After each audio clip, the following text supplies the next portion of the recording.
우리의 삶의 주인이신 예수 그리스도의 이름으로 기도합니다. 아멘. 자리에 앉으시겠습니다. 네,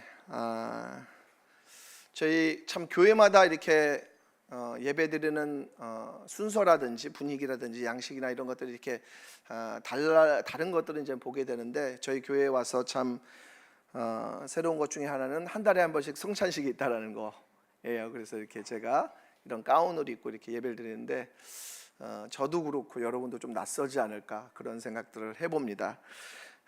말씀이 두 가지가 있다 그러죠. 듣는 말씀이 있고 하나는 이제 보여주는 말씀 이렇게 있다고 하는데, 그 보여주는 말씀이 바로 이제 성찬이죠. 그래서 또 이런 성찬 예배 드릴 때 또 우리 장로님께서 또 함께 수고해 주시고 또 함께 이렇게 예배 드릴 수 있게 돼서 감사함을 드리게 됩니다.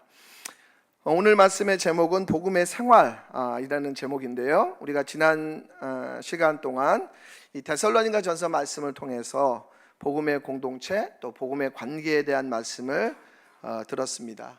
그 데살로니가 전서의 내용을 들으면서 이 신생교회인 데살로니가 교회가 아주 역동적이고 활기찬 그러한 공동체임을 우리는 보게 되었습니다. 데살로니가 성도들이 이런 공동체를 형성할 수 있었던 이유는 바로 복음이 주는 힘이었습니다. 우리는 데살로니가 교회를 통해서 복음이 어떤 공동체를 만들고 또 관계를 형성하는지 배울 수 있었습니다. 지난주에는 바울과 디모데 또 데살로니가 성도들이 맺는 사랑의 관계에 대해서 우리는 살펴볼 수가 있었습니다. 오늘은 복음의 생활에 대한 이어서 함께 살펴볼 것입니다. 특별히 우리가 읽었던 이 말씀의 1절에서도 보면 가족 비유에 대해서 설명하고 있죠. 그러므로 형제들아, 다른 번역본에서는 사랑하는 가족들이여 이렇게 말씀한다고 언급을 드렸습니다. 여러분, 그리스도인들은 한 손에는 하나님의 약속, 그리고 다른 한 손에는 현실을 붙잡고 살아가는 사람들입니다. 둘 중에 하나를 놓치게 되면 삶의 균형을 잃고 혼란스러운 삶을 살아가게 되죠.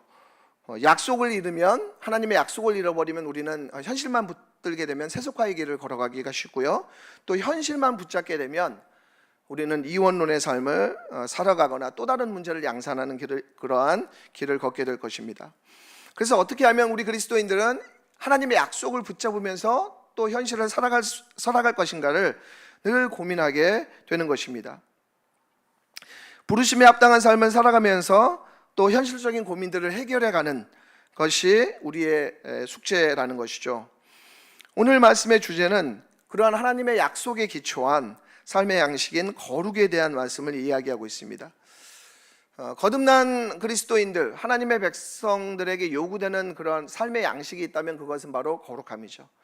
우리가 읽었던 이 말씀에서도 3절과 4장 3절과 4장 4절 또 4장 7절에 걸쳐서 거룩이라는 단어가 등장합니다. 거룩은 히브리어로 카도시라는 그러한 단어인데요, 그것은 구별됨을 의미합니다. 구별되는 거.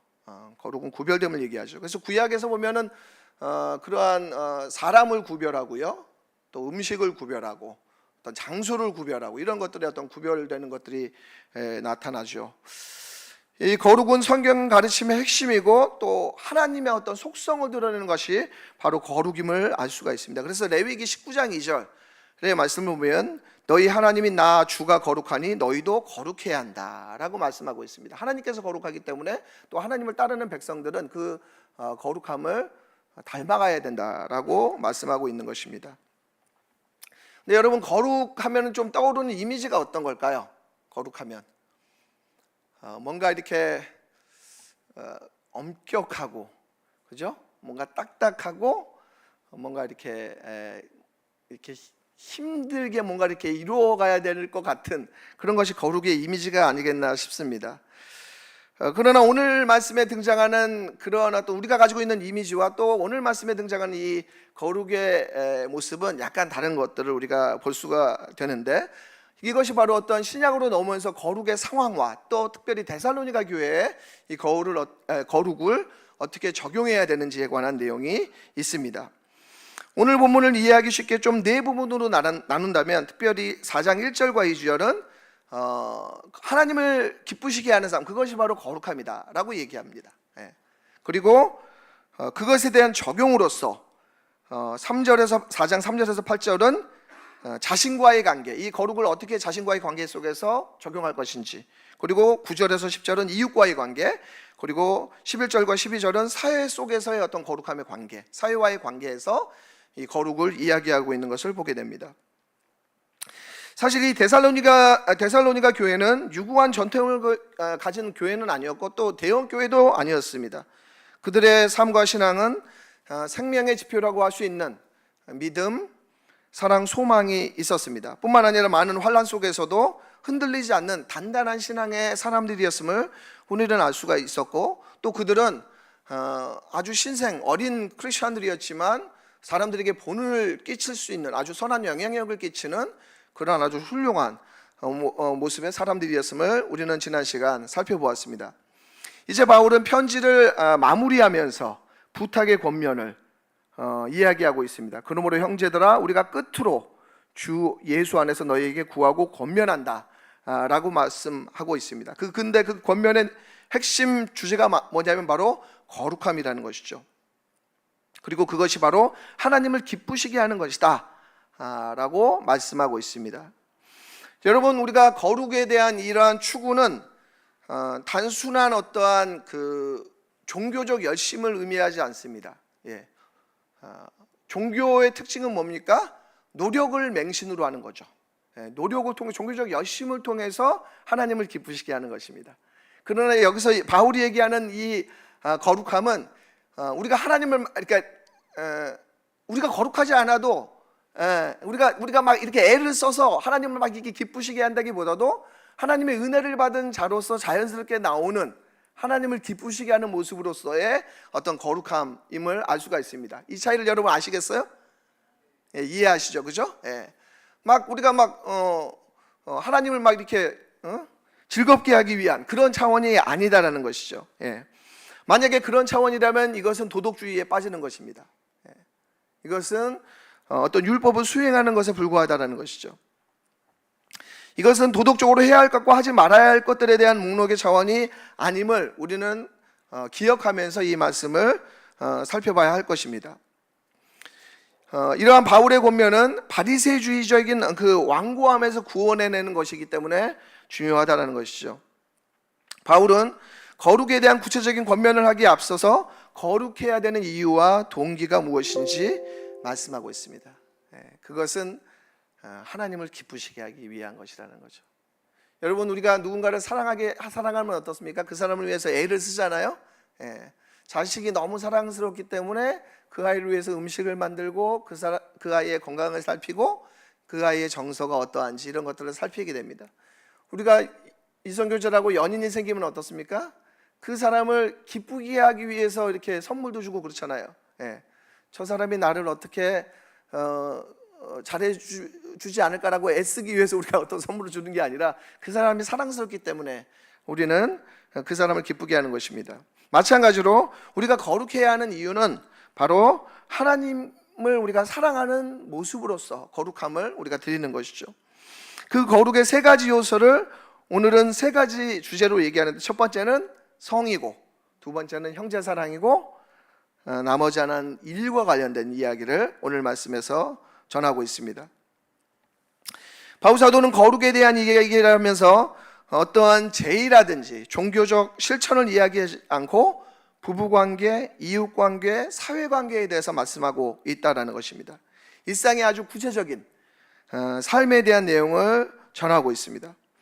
먼저 첫 번째는 성인데요. 여러분, 지금 바울이 데살로니가를 향해 쓴 편지의 장소는 어디라고 얘기했죠? 혹시 기억하시나요? 고린도입니다. 고린도. 여러분, 이 고린도는 그 그리스의 남쪽에 있었는데 지금 데살로니가는 그리스의 북쪽에 있죠. 마게도니아의 수도라고 말씀드렸습니다. 이 데살로니가와 고린도는 우상 숭배가 아주 팽배했던 그러한 곳이었고, 가장 로마되었던 두 도시가 바로 이 데살로니가와 고린도였습니다. 풍기문란하기로 유명한 장소였고, 성적 방종이 아주 컸던 난잡한 어떤 그 도시가 바로 이 데살로니가와 고린도였다라는 것이죠.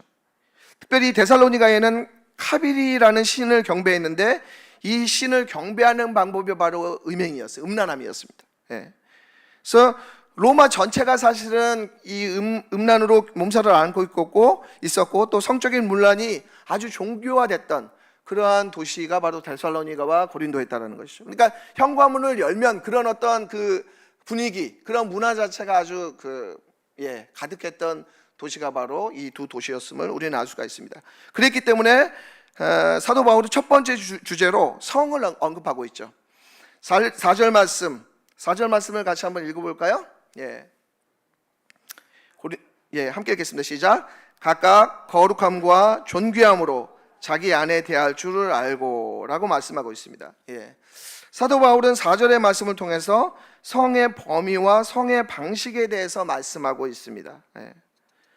결혼한 사람이 결혼의 관계 안에서 그 범위 안에서 성행위를 할 것에 대해서 말씀하고 있고 또 어떤 방식으로 해야 된다고 말합니까? 거룩함과 존중하는 방식으로 대할 것을 권면하고 있습니다. 여러분, 우리 부부가 결혼했을 때 서로가 존중해야 되는 거죠. 그죠? 지금은 뭐 우리가 살아가고 있는 시대는 어떤 면에서는 그게 좀 더 일상화됐지만 뭐 과거에만 하더라도 이렇게 가부장적인 문화가 굉장히 강하고 그랬기 때문에 이제 약간 일방적인 그런 어떤 모습들이 있었던 것들을 보게 됩니다. 근데 여러분, 이 지금 사도 바울이 있었던 당시의 문화만 하더라도 훨씬 더 여성이 불리한, 왜냐하면 약자였기 때문에 그러한 편에서 있었기 때문에 지금 사도 바울이 얘기하는 이 내용은 굉장히 어떤 면에서는 파격적이고 다른 로마 문화와는 팽배하게 다른 그런 모습이 구별된 방식으로서의 어떤 문화임을 우리는 알 수가 있습니다. 그렇기 때문에 그리스도인은 자기 배우자를 어떻게 대해야 되냐면 존중하는 사람이 되어야 된다라고 얘기하고 있습니다. 사실 이것은 어떤 사도 바울만이 얘기한 것이 아니라 베드로 사도도 베드로전서 3장 7절에 이렇게 얘기합니다. 생명의 은혜를 함께 이어받을 자로 알아 귀히 여기라 라고 말씀하고 있습니다. 자기의 어떤 배우자를 생명의 은혜를 함께 이어받을 자로 알아라, 그렇게 말씀하고 있습니다. 뭐 이성교제를 하든 아니면 결혼한 부부이든 상대방에 대한 어떤 건강한 반응이 있다면 그것은 뭐냐면 이런 마음일 것 같아요. 나를 만나줘서 고마워, 이런 거 있잖아요. 나 같은 찌질한 사람을 만나줘서 얼마나 고마운지, 감사한지, 그런 마음이 있어야 될 것 같아요. 혹시 뭐 여러분 중에도 혹시 뭐 여성들은 뭐 이런 분이 있을지도 모르겠어요. 나쁜 남자를 좋아하는 그런 분은 없겠죠, 그죠? 그런 분은 없을 줄 압니다, 그죠? 겉으로 되게 멋있어 보이고 호감이 있을지 모르지만 한번 살아보려고 환장합니다, 진짜. 그래서 약간 어떤 이렇게 모르겠어요. 츤데레면 모르겠지만 마음은 되게 이렇게 따뜻하고 그런 사람이 모르겠지만 아무튼 이게 이제 다 드러나는 것이기 때문에 하여튼 분별력이 많이 필요합니다. 여러분, 성도의 거룩함은 상대방을 아끼는 태도에서 나온다는 거죠. 사람을 아끼는 태도. 사실 바울 사도는 이방 사회의 기준과 이 압력에 노출되어 있었기 때문에 이 데살로니가 성도들을 향해서 어떻게 이 관계를 맺어야 되는지 그런 것들에 대해서 말씀하고 있습니다. 그리고 그것을 실천하는 것이 바로 성령을 우리가 귀하게 여기는 모습을, 그 반대는 바로 성령을 저버리는 행동임을 말씀하고 있다는 것입니다. 바울의 이 도덕과는 철저히 하나님 중심성을 따라가고 있다는 것이죠. 하나님과의 관계성 속에서 따라가는 것임을 알 수가 있습니다. 두 번째 주제는 바로 형제를 사랑하는 것이죠. 그것이 9절 말씀에 나와 있습니다. 9절 말씀. 우리 9절 말씀을 다시 한번 같이 함께 읽어보도록 하겠습니다. 함께 읽습니다. 시작. 형제 사랑에 관하여는 너희에게 쓸 것이 없음은 너희들 자신이 하나님의 가르치심을 받아 서로 사랑함이라 라고 말씀하고 있습니다. 형제 사랑에 관해는 너희에게 더 이상 쓸 것이 없다. 정말 최고의 찬사이자 위대한 칭찬이 아닐 수가 없습니다. 그들이 행한 사랑은 그들 교우만을 위한 사랑이 아니라 마케도니아 지역에 있는 모든 지체들로 확대됐다 라고 말씀하고 있습니다. 이 말씀이 다른 번역본에서는 어떻게 기록되어 있는지 제가 한번 읽어드릴게요. 참으로 여러분은 온 마게도니아에 있는 모든 그리스도인 가족들에게 이렇게 실천하고 있습니다. 하지만 내 사랑하는 가족들이여, 우리는 여러분이 이것이 여러분의 삶에서 더욱 선명하게 드러내기를 권고합니다. 이렇게 얘기하고 있어요. 그러니까 온 마게도니아에 있는 모든 그리스도인 가족들에게 이것을 실천하는 것도 사실 쉽지 않잖아요. 근데 어떻게 권고하냐면 여러분이 이것이 여러분의 삶에서 더욱 선명하게 드러나기를 권고한대요. 우리가 사랑을 한다 그럴 때 그것이 이제 마음속에서만 작동할 때가 종종 있고, 또 실제로 그것을 실천한다 그럴 때 약간 나에게 어떤 면에서는 관계 맺은 사람만 이렇게 할 수 있는데, 이 사도 바울은 어떻게 권고하고 있냐면 그것이 좀 더 이렇게 구체화되고 또 선명해지기를 원한다 라고 권고하고 있다는 것이죠. 제가 지난 시간에 교회는 사랑의 훈련장과 같다라고 말씀을 드렸습니다. 저는 우리가 어떤 사람들을 사랑할까 생각해 보면 나하고 비슷한 사람을 많이 사랑하는 것 같아요. 그러니까 일을 행할 때도 나하고 맞는 사람이 있어요. 내가 이렇게 꼼꼼한 사람이면 나는 꼼꼼한 사람이 좋아. 꼼꼼하지 않으면 막 화가 나죠.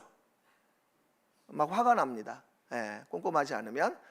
근데 내가 막 이렇게 선을 넘는 사람이야. 그러면은 약간 터프한 사람이 좋아요. 마음에 들어요. 너무 우리 꼼꼼한 사람들은 약간 좀 이렇게 속이 좁아 보이고, 그죠? 너무 이렇게 그렇다고 생각이 들어요. 그래서 우리가 보통 좋아하는 사람들을 보면 나하고 비슷한 사람들입니다.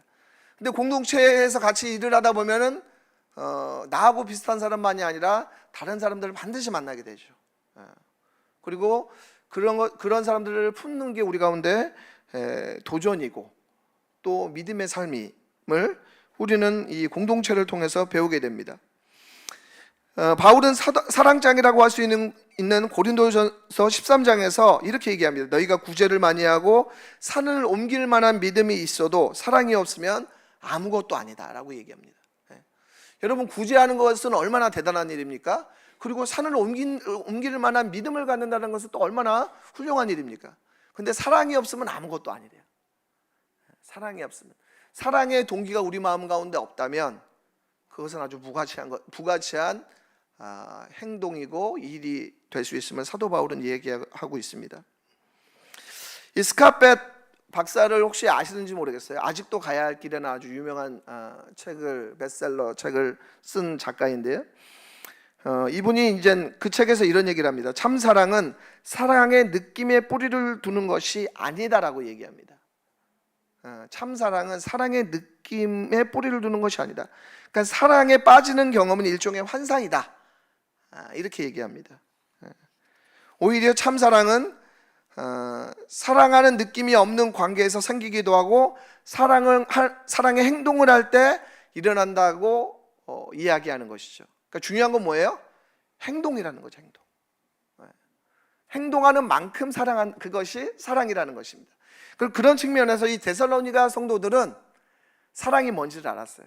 우리가 데살로니가서 1장 3절에서 사랑을 어떻게 표현하죠? 사랑의 수고를 얘기하잖아요. 그러니까 행동하는 사랑에 대해서 지금 이 사도 바울은 이 데살로니가 성도들의 모습을 칭찬하고 있는 것입니다. 그만큼 이 데살로니가 성도들은 형제들을 사랑했고 그것을 실천해 나갔던 것을 보게 됩니다. 이러한 사랑을 통해서 우리의 자아 경계가 확장됩니다. 우리의 자아가 확장되는 거죠. 사랑은 자아의 영역을 넘어서 이웃의 성숙을 도와주는 데까지 그것을 포함한다는 것입니다. 사랑은 자아의 영역을 확대하는 것이죠. 그런 측면에서 이 데살로니가 성도들은 정말 성숙한 성도들이고 사랑을 몸으로 살아낼 줄 아는 그러한 사람들이었음을 보게 됩니다. 이것을 우리 자신들에게 적용해 본다면 어떨까요? 우리는 정말 우리는 사랑을 행동으로 표현해가는 그러한 삶을 살아가고 있는지, 또 우리 공동체는, 우리 청년부 공동체는 어떤 모습으로 빚어져 가고 있는지 그것을 우리가 좀 살펴볼 수 있기를 원해요. 저는 우리 청년들을 보면서 참 훌륭한 게 뭐냐면 이렇게 되게 멀리서 사는데도 이렇게, 그죠? 교회에 이렇게 오고, 좀 더 빨리 오면 좋을 것 같긴 해요. 예, 예배 시간에. 예. 근데 이제 하여튼 그렇게 먼 거리에서 이렇게 뭐 이렇게 예배드리기 위해서 이렇게 온다라는 것 자체가 얼마나 귀한 모습인지 참 보게 됩니다. 그렇기 때문에 사실 우리가 갖는 어떤 여러 가지 물리적인 한계들, 또 상황적인 어려움들이 있죠. 있습니다. 근데 이제 그런 것이 있음에도 또 우리가 사랑에, 어떻게 보면 이렇게 사랑의 관계를 맺을 수 있을지, 그것을 좀 연습해가고 또 실천해가면 좋겠다, 그런 생각을 하게 됩니다. 아까 전에 제가 읽었던 말씀 있잖아요. 그 사랑의 모습을 선명하게 드러나기를 공고했다 그러잖아요, 사도 바울이. 그런 것처럼 모르겠어요. 우리가 여러 매체들이 있잖아요.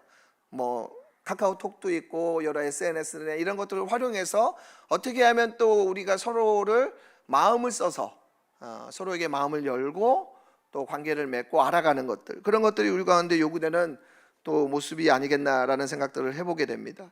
그것을 통해서 우리가 그 거룩함을 실천해 갈 수 있겠죠.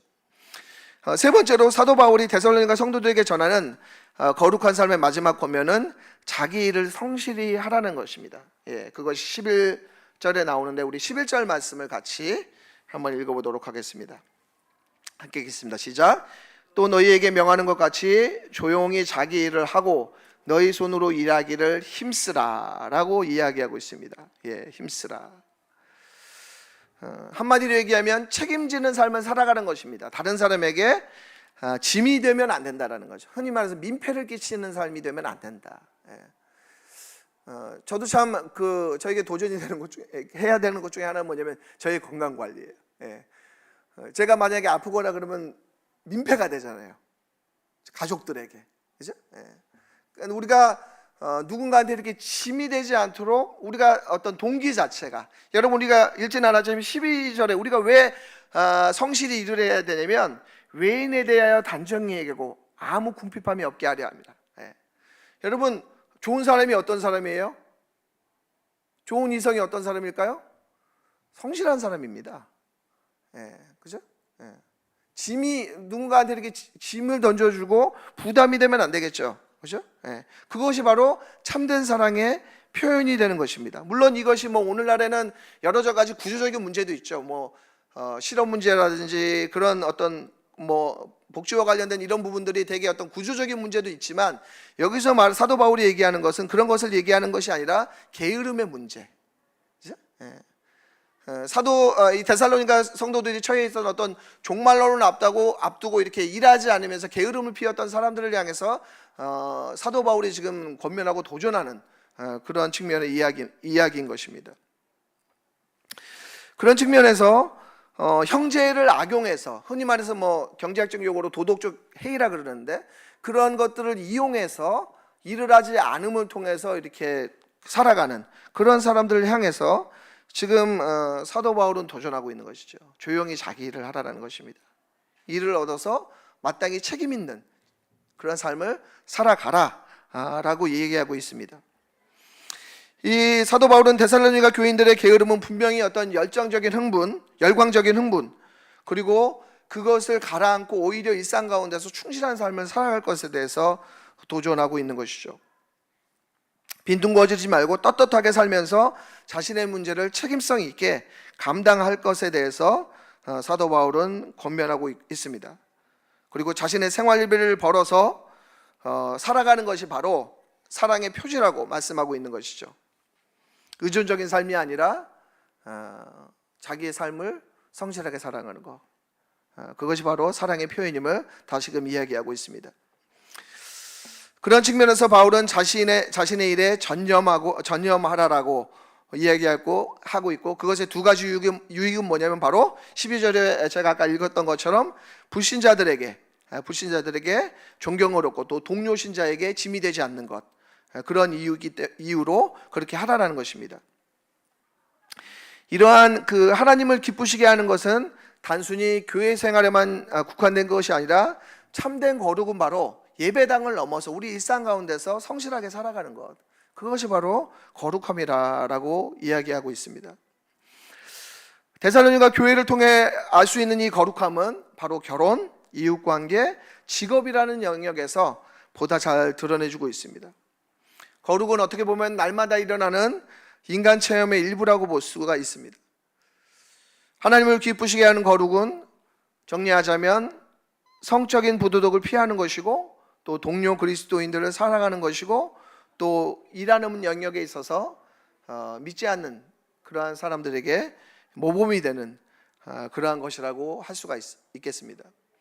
여기서 뭐 직장 생활도 하고 있고 또 학업을 하시는 분들도 있고 되게 다양한 어떠한 모습 속에서 우리가 살아가는데, 우리의 삶에 있어서 거룩이 자라가기를 원합니다. 또 우리 공동체 가운데서 형제 사랑을 통해서 거룩이 자라가기를 원합니다. 그리고 그렇게 하는 것이 바로